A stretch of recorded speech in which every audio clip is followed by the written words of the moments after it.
I miss my team from San Antonio. I miss my filmmaking team. I miss my friends who, like you, who you're all part of my stew. You know what I'm saying? We're all Yep. part of it, dude. And if I can lift all of y'all up with what I'm doing, that's what's gonna happen.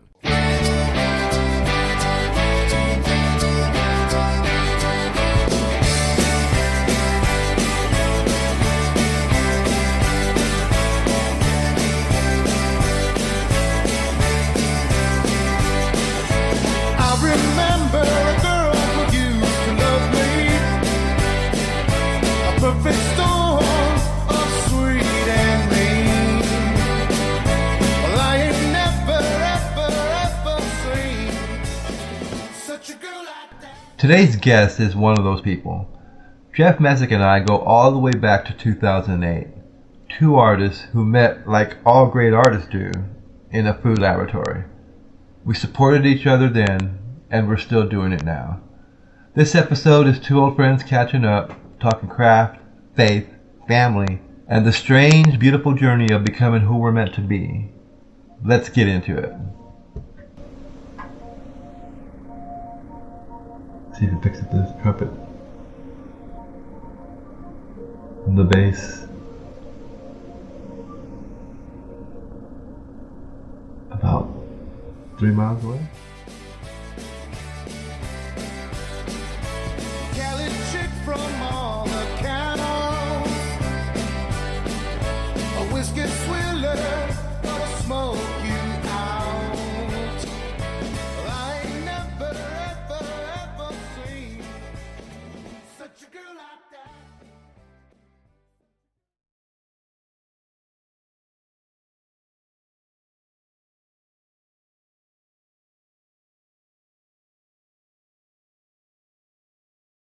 Thank you and welcome for coming on to Dream.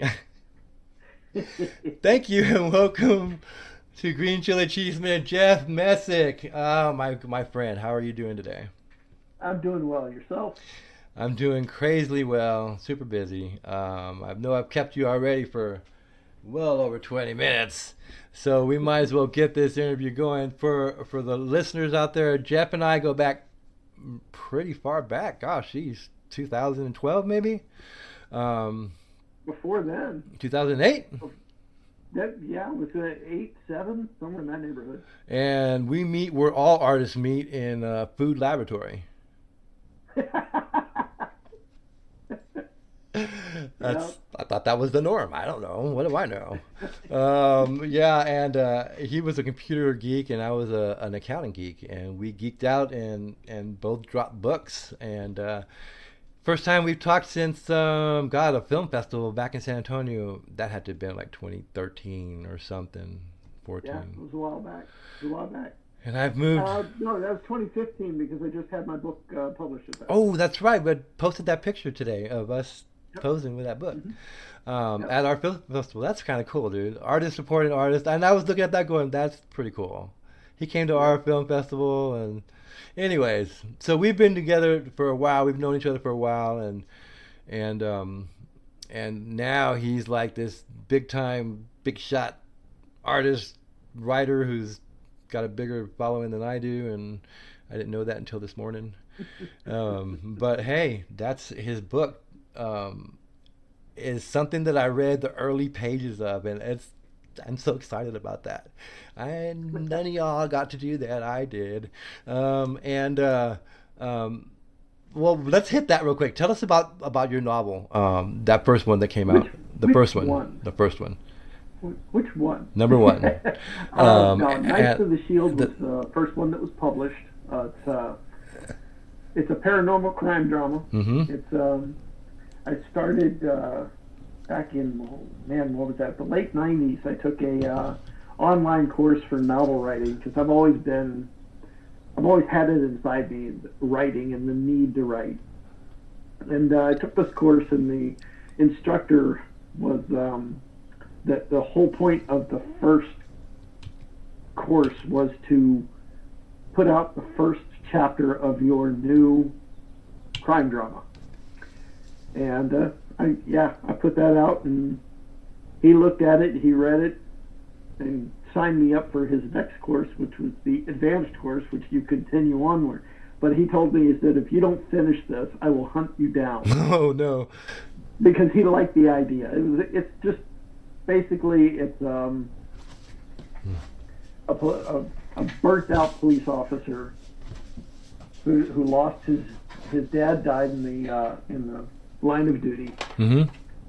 So he's lost his drive, his desire. To him, it's just a job, and he just does it, and he doesn't care how he does it.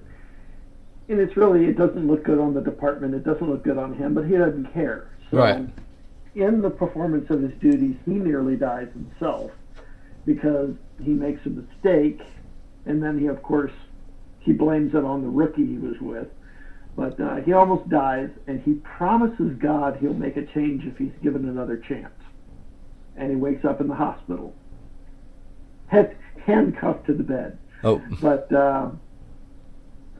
it basically turns out that he's visited by an ancestor, a knight who's been dead over 1,000 years. That's so To awesome. put him on the path to redemption, whether he wants to or not. And after writing that book and publishing in again 2015 and all that, I actually came to the Lord like 2 or 3 years ago, fully.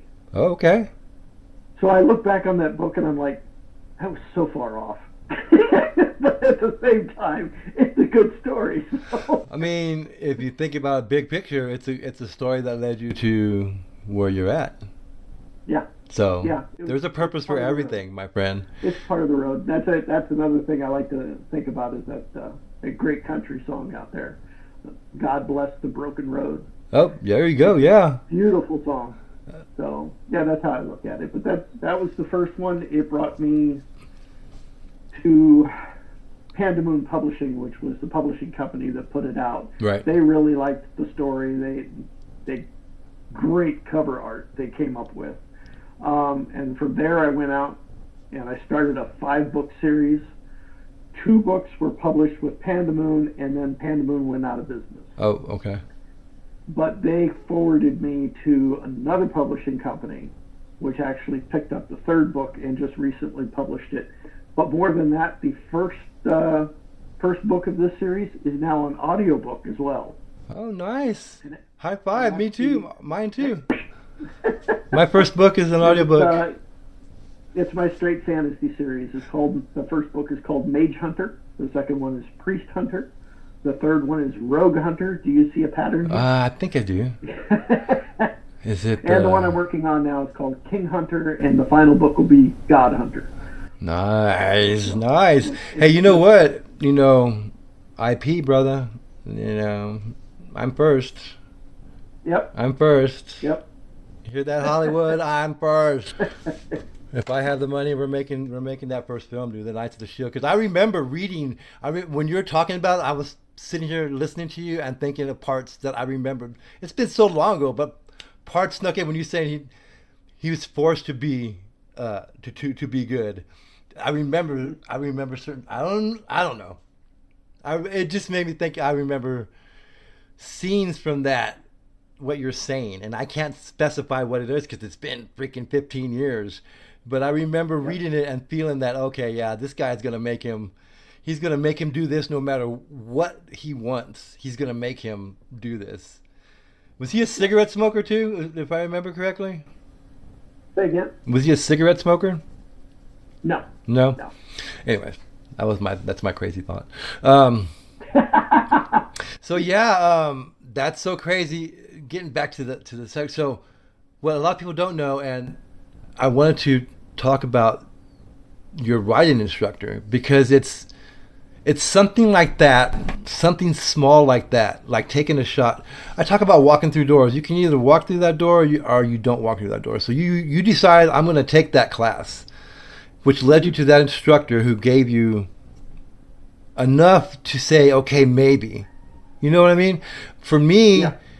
It was my screenplay Body Bag. You may remember that one, the boxer who in prison. I do. I sent that to Gordy Hoffman's thing, which is Philip Seymour Hoffman's brother.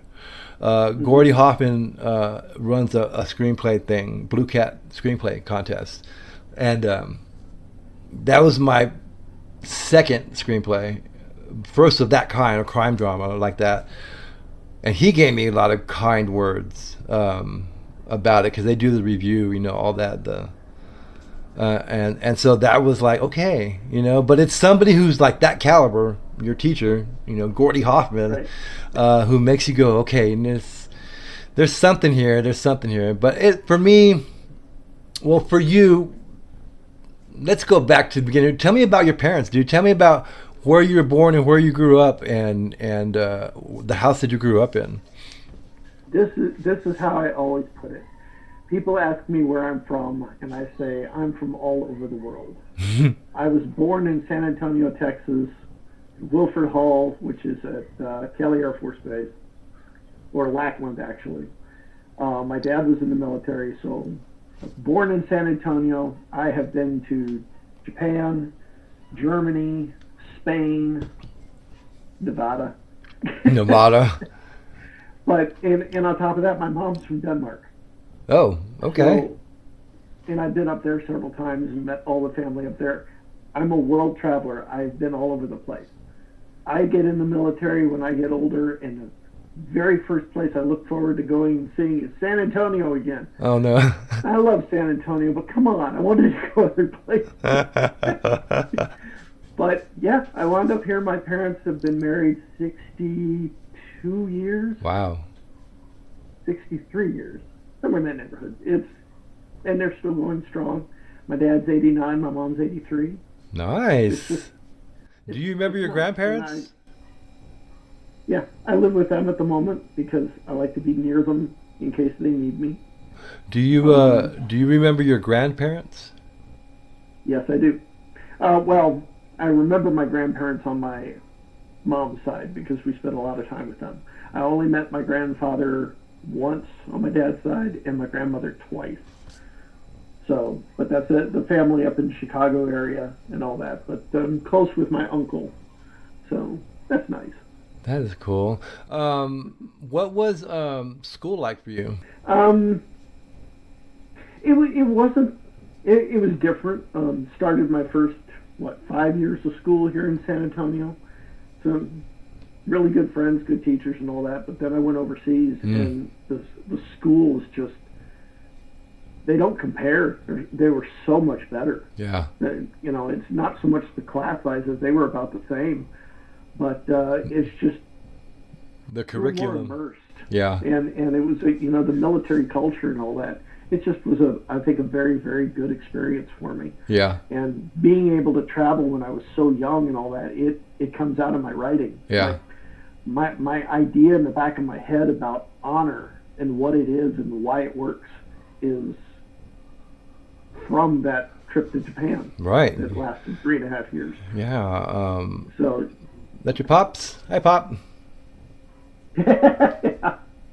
He just had to come in and tell me that my mom's flight just boarded. She's on her way to Denmark for a couple of days. I was going to ask, so what food did your mom bring from Denmark that's cooked in the house now, that you now can do?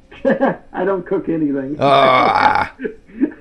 I'm in love with the microwave. But she actually took a cooking school when she was very young. Oh, wow. So she's done all sorts of things, but her favorite dish to cook for all of us actually came from Japan. Oh. Which is curry chicken over rice. And she's got all the it's set perfectly. Man, that's cool. So I didn't even know you were from where was your father's family from? Chicago area. He was born in Gary, Indiana. And like before that, where did they come from? We did a trace on the family way back, and it comes the Bordeaux region of France. Oh. Back in the day, the Huguenots. That's where we're descended from. So it's probably Messick. No, it's actually music. Music. Mm-hmm. In that little French tilt. Which fits my dad because he was a professional pianist. So. What? Okay, now hold on. You gotta tell me about that. I know it's about you, but tell me about your pop being a professional pianist. I'm a music guy. Gotta hear The it. title was The Dream Piano. And if you remember back in the day, I'm going to test your knowledge of history here. Oh, Do you here we go. recognize the name Roger Williams? Roger Williams, like the singer Roger Williams? No, the piano player. No. One of the best ever. No, I don't know dad that name. Basically copied his style. It's easy listening music, and if you're going to have a dinner party, play that in the background. Nobody will ever hear it, but nobody will ever forget it either. That's kind of cool. That's a good saying right there. Mm-hmm. Yeah, so when I was working at Barnes & Noble, yeah, I was one of those people. I talked to some people and actually got my dad's music put on CD, so he's got like 5 CDs out. Look at you. That's awesome. Why aren't I interviewing him? Because he's grumpy. Because he's grumpy dad. So let me ask you this, man. When you were growing up, what did you read when you were growing up? I know my first book was at 11, The Exorcist. That was my first novel, which explains a lot. I do not remember the first novel I read. Shut up. You know, whenever the Scholastic thing came around, the first book I ever remember buying was Doc Savage. Oh, like the comic Doc? No, it was a book. Doc It was Savage. book 1, and there is 120 some odd books in that series. How do I not know who that name is? Doc Savage. I'm going to write that down. The author's name is Ken Roberson, and I think he was writing back in the 40s and 50s. But yeah, they made a movie out of it. Is Doc Savage, The Man of Bronze was the first book. The second book was The Man of a Thousand Faces. It's male adventure basically is what it was, and it was just awesome and fun to read. And that's where I started realizing that, hey, I can tell a story. Yeah. It's the images come to me on how to make things work, and that started there. But the first time I actually read a novel, Lord of the Rings. Oh, wow.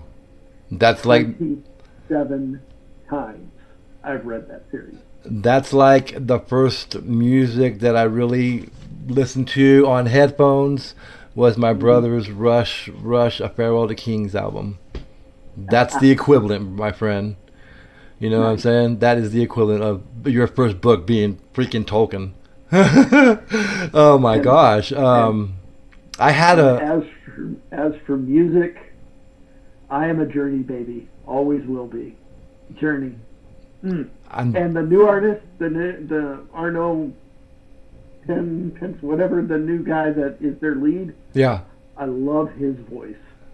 He has not taken them down a notch. They are really, really good. No, yeah. I think they're getting ready to call it a day. I think I read that. Maybe. I read that. I want to say it's something to do with that singer too. Anyways, so yeah, so school we did that. Hey, I lost my train of thought here. I never do this. This only happens with people that I'm super comfortable with because it's like we're just talking. So who are your early musical heroes? People you listened to when you were growing up? I never really listened to music when I was young. No, not really. But when I was in my teens and all that, when I first heard Journey. Oh, we just said that, Journey. We were over in Germany.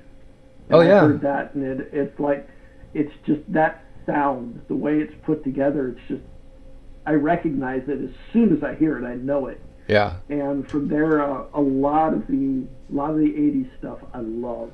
Which album of Journey was it? Some 2000s. Which album of Journey was it? I think it was Evolution. Oh, okay. Or no, sorry, Escape. Escape was the... I was going to say Evolution was later. That was kind of late, so Escape... Evolution was, it was recent.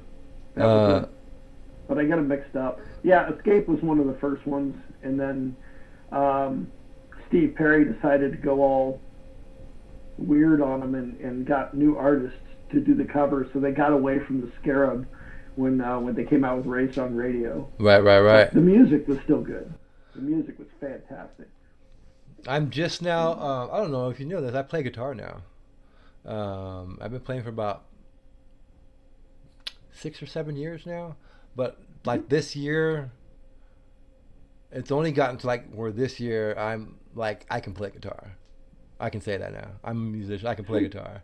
I can play, everything from Iron Maiden to Journey. I'm learning that, saying that because I'm learning a Journey song, spinning around, whatever that song is. I'm learning that song right now. Yeah. But it's so crazy because all these songs that we've known for, 30, 40 years, and I never knew how to play guitar. But now that I play guitar and I know where every cut is, where every lick is, I recognize now where every up pick and every down pick is. And so I can play something if it's easy chords, the basic chords. There's times where I play something for the first time and it's like I played it for the last 20 years. Because I'm following what the chords are, and now that I know how to play them, and I know where every lick is because I've been listening to it for 40 years. Mm-hmm. And so I was interviewing Skunk Manhattan the other day, and I'll explain this to him about my guitar playing, and he's a music teacher, and he flipped it on me. He's like, I try and teach my students this. You have a totally different perspective when it comes to music, because usually you have to learn the language, and I did it backwards. I learned the emotion. And now I'm learning the language. He said, that's not normal. That's unusual. And that it's just, I'm like, well, wow, thanks, man. I'm just like, I don't know what I'm doing. And, I was explaining, like, I'm playing a solo. Judas Priest has 2 guitars. So I play rhythm. I don't play leads. I play rhythm. And so I'm at a point now where I can play this one song. I'll close my eyes and I'm rocking as I'm playing, standing.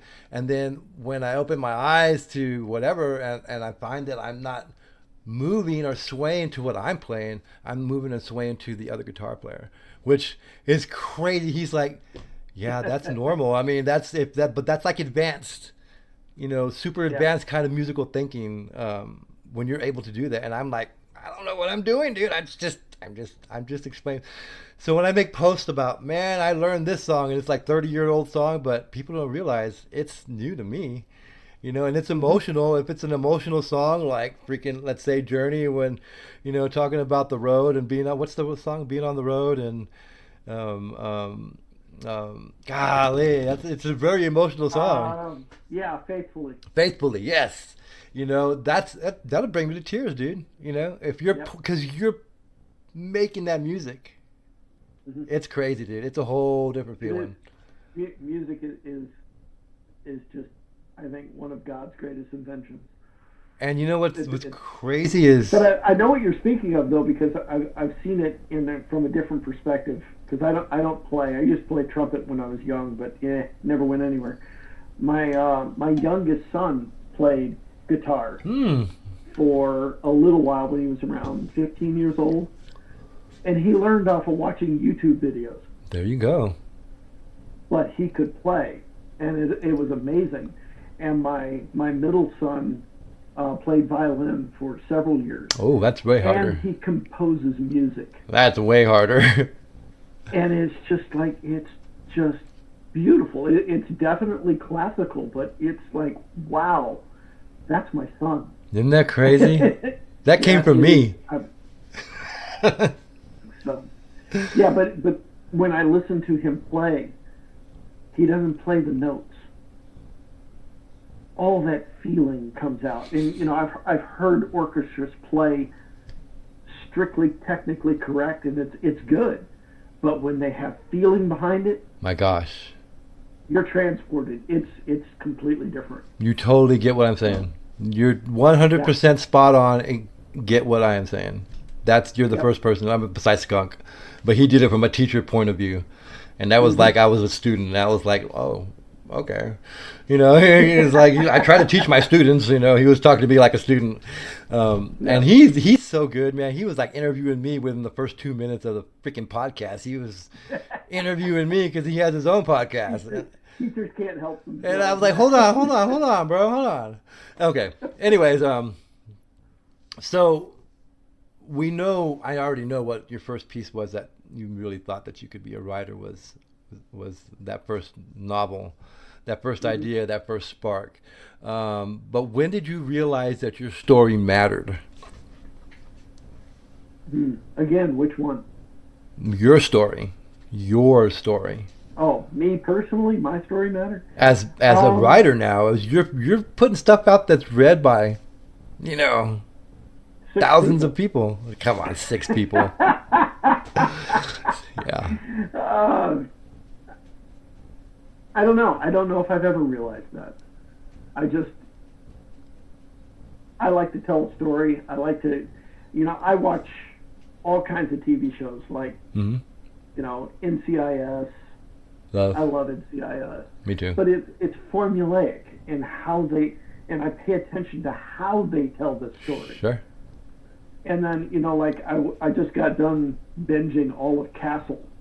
Oh, yeah. That's good. Which is a great show, too. It's a dramedy. I love Nathan Fillion rock. Man, every show that he does is gold, dude. And I hear great tell that Firefly's coming back. Shut up. The real cast? The original cast? Yes. Oh, wow. He just released 6 videos of him walking up to other cast members' houses, and they come to the door and they're like, "Does this mean we're doing it?" And, we're doing it.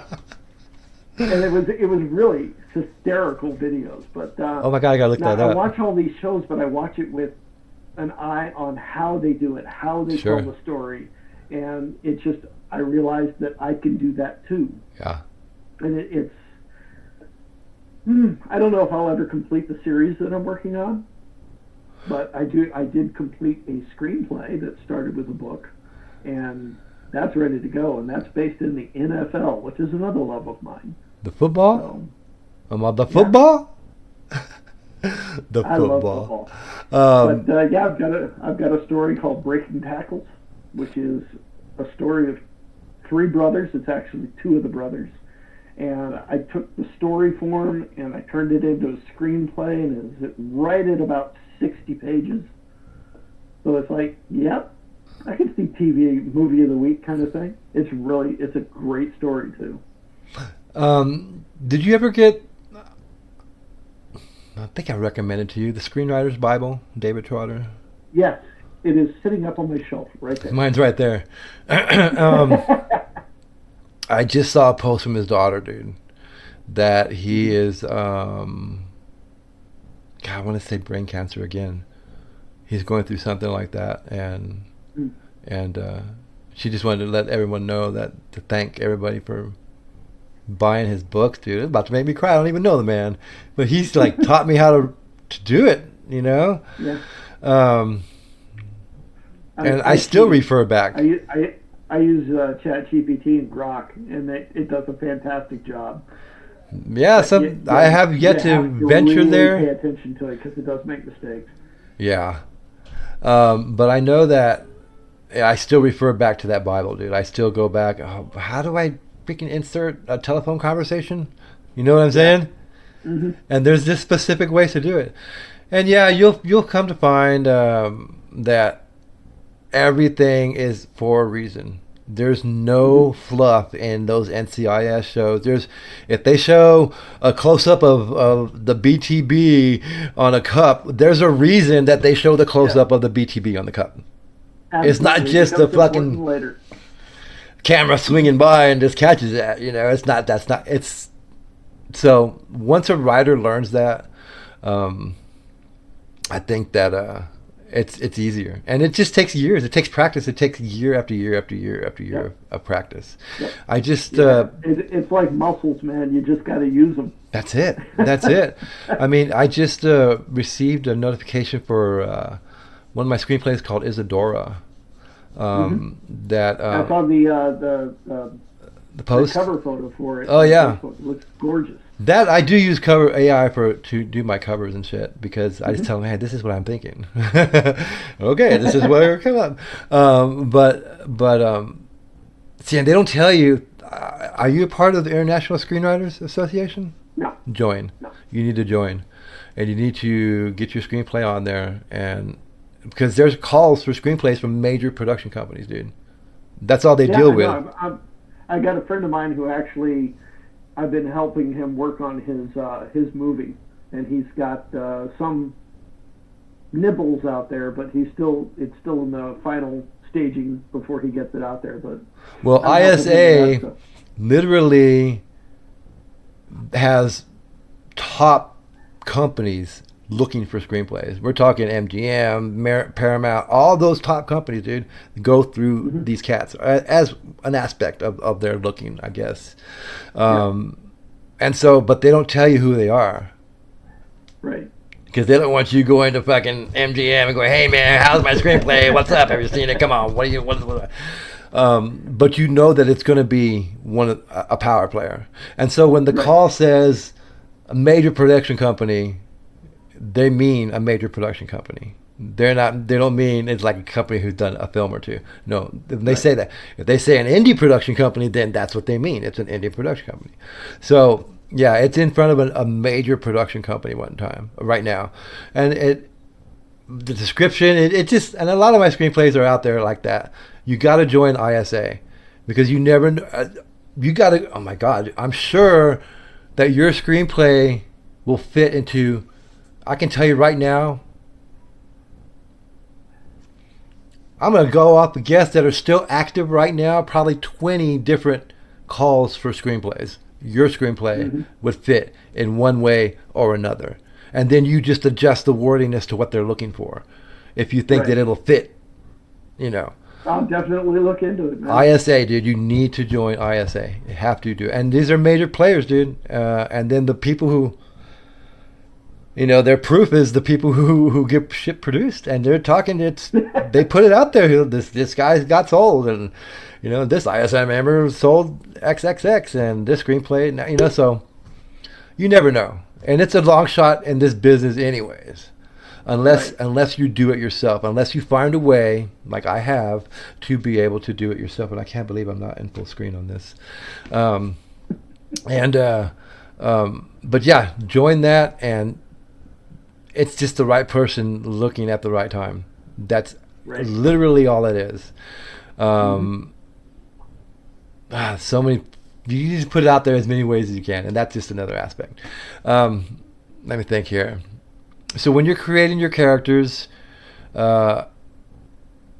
what's the one thing that you like or don't like about having to kill off your characters? Because there's sometimes that it hits me, dude.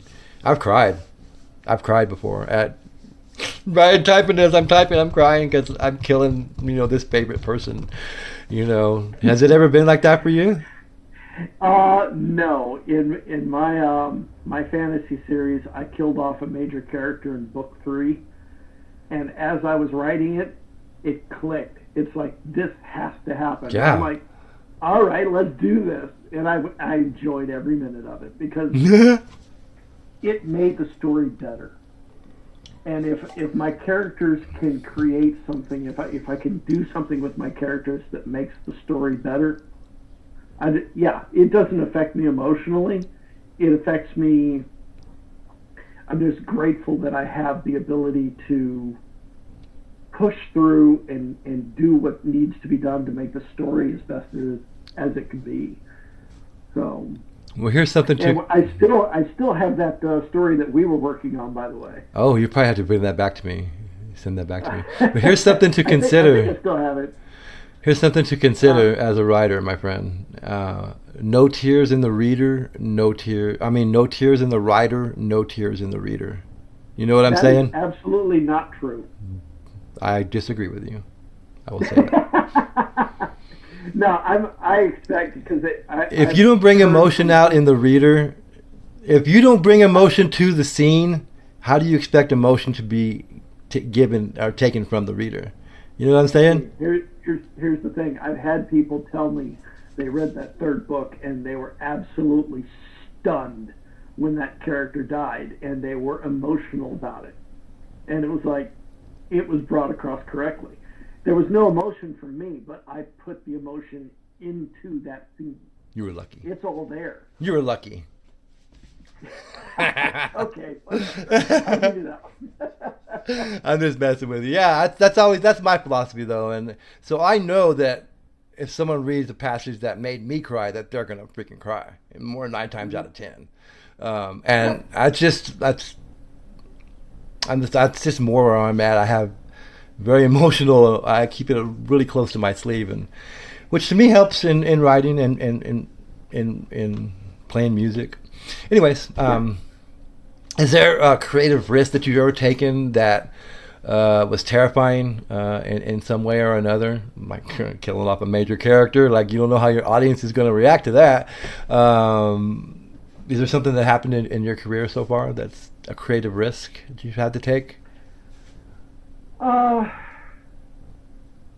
No, not really. I'm not sure I consider myself a risk taker, but I'm not at the same time. It's just, I don't know. Writing it's a part of me, but at the same time, there's so many other things going on in life that I got to take care of too. So it doesn't. It's a facet of my life, right? That I like spending time in, especially when I got to work with this screenplay thing is fun. So, but I guess you could call that a risk. Yeah, because yeah. I'm thinking about putting that out there, and that's a very different style of writing. It sure is. One I'm very, very good at. But you'll get better as you practice, as you keep writing. And the thing that I like about a novelist doing it is because, well, for me, the description part of being a novelist in a screenplay is very important. And well, when you write a novel, at least in my case, when I'm writing a novel, all my scenes or everything are done with a camera inside of my head. Yeah, that's the way I am. Because I watch so many shows and movies and all that. That's how I write. This is what I'm showing to my audience. Yeah, that's from a filmmaker's perspective, and a lot of my reviews are like, it's as if I'm in a film set. It's as if I'm on a film, in the middle of a film, as I'm reading this. But that's the descriptive part that you have to be in screenplays. But you can't do it in prose. It has to be. You got to put it. Everything has to be there, spelled out, and it's like that is something that doesn't. It's very difficult for me to do because I want. That's where the emotion comes in for me. I want the idea out there. I want it out of my hand and on the page where I can look at it and go, that was it. Yes. But doing all the little details to make it happen from a screenplay perspective is difficult. Yeah, it is. It takes practice. It just takes a lot of practice. How to cut to the chase and cut out all the words that you don't need. And it still makes total sense. Is crazy. Are you a wrestling fan by any chance? Do you watch wrestling? I don't remember. I used to. I still. When I was in the military and all that, and it was fun. But yeah, it was definitely story writing there. That's oh my God! So I interviewed Solrick, and we were talking about that because he's a performer, dude. That's what he considers himself. He considers himself not an athlete too, but a performer. He was like collegiate wrestling. I couldn't that style of wrestling. I couldn't do it because I wanted to perform. You know what I mean? So now, he was just like a former DC Sudbury champion for almost a year. He just gave up his belt. But I wrote a screenplay when I interviewed who I didn't know was his best friend, but his best friend, Hobo Hank. You may have heard that name before. Hobo Hank, the wrestler. He lives here in New Mexico, in Albuquerque. They run DCCW, him and Solrick Thunder. And I had a wrestling podcast a couple of years back.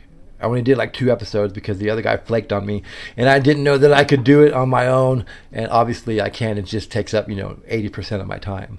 And I interviewed him, and then after that I wrote a screenplay about a whole thing, a crime thing with wrestling involved, and because I know him, dude, now. And so his best friend I just interviewed, and I was just editing his episode earlier, which I was 15 minutes late. I was editing his episode, and it was saving, and it takes a little long time to save sometimes. even on this computer because those files are pretty big. Yeah. And like right now, I think I'm running like 18% of my computer and like 4% RAM, something like that, dude. It's just humming, dude, humming. But it still has to process that stuff. Anyways, I sent it to him, and I said I may soon have the money to be able to help make this film, and let me know from a wrestler's perspective what you think, because I've been watching since I was a kid, and I still watch today. And then when I was talking to him, it's a soap opera, dude. It's a male soap opera, and he cracked up laughing. He's like, "Oh my God, that's exactly what it is," and like. I've had girlfriends that come to me. Soap opera. Yeah, I've had girlfriends go, "Why do you still watch that?" And when I put it to them like that, they're like watching with me now, because they're like, "Oh, they're into the storyline now. Oh, there's a storyline." Anyways. Why do you watch wrestling? Well, why do you watch General Hospital? Exactly. So when someone reads your novels or any of your work, what do you hope that they walk away with as a feeling? What do you hope what stays with them? What do you hope stays with them when they read your books? In business, when you're running like a restaurant, Mm-hmm. the one thing you want more than anything else is for people to come back. Right. When people read my books, I want them to be able to come back to that book later and read it again. Yeah. I want them to be entertained enough that they want to come back and read it again. That's what I want. Of your novels that you released, which is the one that you wish that more people knew about? I mean, do they all go in order, or? The latest one, Rogue Hunter, is the one I wish everybody knew about. That is probably my best writing to date. Yeah. It is. I get sucked into it when I read it again. Isn't that something? You find yourself reading Twink. God. Wow. Wow. Yeah, I've done it, dude. That's good. That's a sign of a good writer, I think. You can get yourself carried away when you haven't read it for a minute. And yeah. Let me see what else. I've kept you about an hour already, my friend. So, so I think, did I ask you about legacy already? Do you know what kind of legacy do you want to leave for your kids, and as an author, as a writer, as a creative, what do you want your legacy to be? I want my legacy to be my kids. Oh, that's nice. That's it. They are what I can leave to the world. Yeah. Everything else is fluff. Everything else is great. All the other things that I've done is great. By the grace of God that happened. But they are my legacy. And I just want them to do well in life. How old are they now? Because I knew them when they were kids, when they were like literal kids. Yeah, my oldest just got out of the Army. Oh my gosh! Yeah. What? He was in the Army. He was in the Army for a couple of years, and now he works at Southwest Research. My youngest works at Southwest Research. My middle that's pretty son good. is still in college, getting his master's degree in biology, and my daughter works at a hospital as a floor nurse, or not a nurse, but a floor receptionist. Dang, you done raised some bright kids. I literally knew them when they were like kids, children. Yep. Wow. Yeah, when they were tiny. How impressive, dude. How impressive, man. You've been doing good, brother. I've been trying. We have to. Challenge. I'm gonna be back in San Antonio hopefully next few months. We have to go have dinner or something. That is a plan. Yeah. And I just want to thank you for coming on the show. And we were supposed to do something else. What were we supposed to do? Oh, for your podcast, what were you doing? I'm not doing a podcast. You were doing you told me about you needed to interview me. You were gonna send me a blurb to. Oh no, that was Christian. Christian, I'm like. I actually did have somebody for you to look up. Is Alfonso Rachel. He's up in San Angelo area. Who is she? He is Oh, who is he? Christian rock from originally from California, but he moved to San Angelo. He's got his website's bronzeserpentmedia.com. He also does political commentary, but it's all based in the Bible. Oh. That's and different. He could tell you everything you would ever want to know about shadow banning. What is shadow banning? Let me think about this. People who have a different political viewpoint than what the general populace has have been frozen out of YouTube, originally Twitter, and other places like that. They have a following of millions, and the next day it's 35,000. Oh, okay, yeah, I didn't know anything about that. And the companies are saying, well, it's just the algorithm. No, it's not. I have seen things about algorithm before. It's happened to him because he used to have, he was all over the internet, all over the place, great commentary to listen to, and then suddenly he just vanished. Like they're throttling him back? Yeah, they throttled him something serious, but he's starting to make a little bit of a comeback now. Well, that's crazy. So yeah, he's always looking to get, and he wants to, he's got a media company of his own. And he's starting to build forward. He wants to do movies as well, all Christian based, of course. But yeah, he's got some things going in San Angelo. Well, look him up, man, for sure. Cool. I appreciate you coming on, my friend. Let you get back to life. All right, back to work. Back to work. We'll talk soon, and I'll let you know when this is gonna drop. I have a schedule already. All right. Thank you, sir. All right. Take care. Green Chili Cheeseman is a production of DB Media Entertainment, LLC. If you're digging the stories, give us a like or pass us to your friends the way you used to pass the J. We're on Apple Podcasts, Spotify, Amazon, pretty much anywhere you listen to the pods. Thanks for riding with us, supporting these voices, and keeping the cheese man alive. We'll see you next time.